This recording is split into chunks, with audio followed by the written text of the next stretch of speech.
Bonjour tutrices, tuteurs et apprentis en esthétique. Je vais vous parler du pôle 1 du brevet professionnel esthétique, cosmétique, parfumerie. L'autonomie et la responsabilité s'exercent dans le cadre défini par le chef d'entreprise. Vous allez donc devoir réaliser des techniques de soins esthétiques spécifiques du visage et du corps. Élaborer un programme de soins spécifique du visage et du corps également. Donc le choix pertinent et justifié de soins esthétiques tenant compte du diagnostic. Comme en CAP, l'apprenant doit être capable d'élaborer un diagnostic, des attentes de la clientèle et du contexte professionnel. L'élaboration d'un programme de soins adapté et justifié en produits, matériels et techniques. Après avoir élaboré ce programme de soins esthétiques spécifiques, vous allez devoir réaliser des soins esthétiques donc spécifiques du visage, du cou et du décolleté, et bien évidemment du corps, en utilisant des techniques manuelles, des produits cosmétiques et des appareils. L'apprenant doit savoir adapter le protocole, programme, au regard du diagnostic posé, s'organiser et installer son poste de travail, maîtriser les techniques en respectant la réglementation en vigueur, l'anatomie et la physiologie, le confort bien évidemment, les règles d'hygiène, de sécurité et d'ergonomie, une démarche respectueuse de l'environnement et une durée de réalisation optimisée. Il doit, pour chaque produit cosmétique, savoir leurs propriétés, préciser leur caractère organoleptique, justifier le choix des formes galéniques et des conditionnements, différencier leurs composants, les origines et leur rôle, établir une étude comparative entre des produits ayant les mêmes actions, analyser une gamme de produits en vue de formuler des conseils. Savoir utiliser des appareils de soins esthétiques à action mécanique, thermique, physico-chimique et d'électrostimulation, de rayonnement, d'ondes acoustiques et d'ondes électromagnétiques. La maîtrise entre mode d'action et effets recherchés pour les appareils mis en œuvre dans un soin spécifique du visage et pour tous les appareils corps, d'énoncer la fonction globale et de justifier son utilisation dans un soin esthétique, d'identifier et de préciser le rôle des différents organes et accessoires, d'énoncer et de justifier le mode d'emploi, d'énumérer et de justifier les opérations d'entretien, de repérer et de signaler les signes de dysfonctionnement et enfin d'établir la relation entre le mode d'action et les effets recherchés.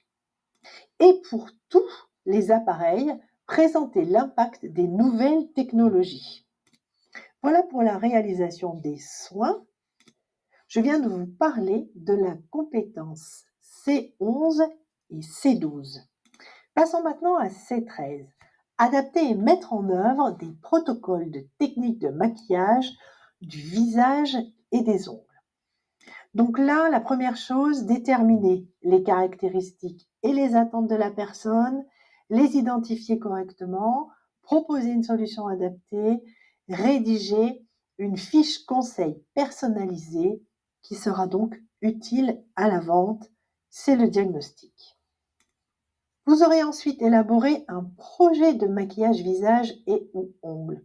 Donc là, il va falloir adapter à la situation professionnelle qui vous sera donnée le jour de l'examen et justifier les techniques que vous allez utiliser. Donc là, c'est la démonstration commentée d'une technique mise en œuvre choisie par le jury en vue d'un automaquillage. Vous allez devoir justifier ces techniques en formulant des conseils, arguments et gestuels favorisant la vente et l'utilisation des produits. Bien évidemment, la réalisation des maquillages pour un événement en mettant en valeur le visage et les techniques doivent être maîtrisées avec un résultat net. Donc là, on parle de maquillage pour un événement, c'est-à-dire photos, scènes, anniversaire, défilé, etc. Il n'y a pas d'artistique. C'est tout de même un module assez complet puisqu'il faut comprendre le maquillage pour pouvoir ensuite le retranscrire dans une séance d'automaquillage.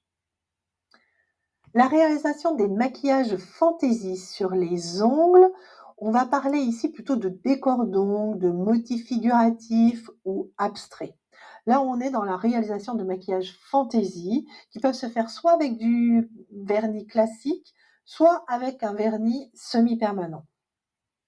Ensuite, on aura la compétence C14, c'est mettre en œuvre des protocoles adaptés à l'embellissement des cils. Donc là, vous allez avoir à réaliser une permanente ou un rehaussement de cils.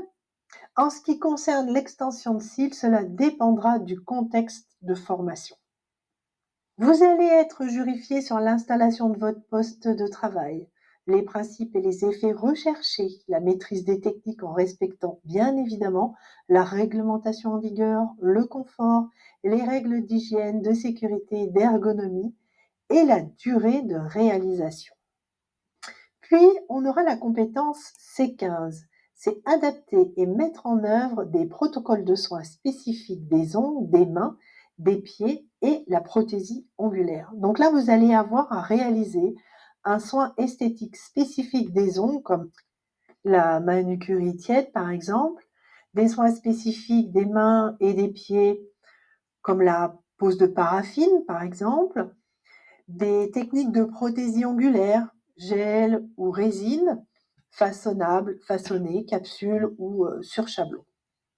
Puis, on va retrouver la compétence C16, c'est conduite d'une prestation UV. Donc là, c'est comme pour le CAP, on va retrouver en fait le même questionnement, les phototypes, les conseils adaptés à la clientèle, en tenant compte bien sûr de la réglementation, et la maintenance des appareils selon la réglementation. Et puis vous allez me dire, mais elle n'a pas parlé d'épilation. Alors au référentiel, on est sur la compétence C12.3, et là c'est la réalisation d'une épilation du maillot intégral parce qu'on considère en fait au brevet professionnel que les techniques ont déjà été acquises lors de votre CAP esthétique, cosmétique, parfumerie, et donc on va plutôt sélectionner certaines zones spécifiques. Voilà, vous savez à peu près tout sur le pôle 1. Si vous avez des questions et ou un besoin de formation, je propose des modules en présentiel ou en distanciel pour vous aider. Soyez l'accompagnant bienveillant de votre apprenti. À bientôt. N'hésitez pas à me laisser votre commentaire, vos questions et vos demandes de formation.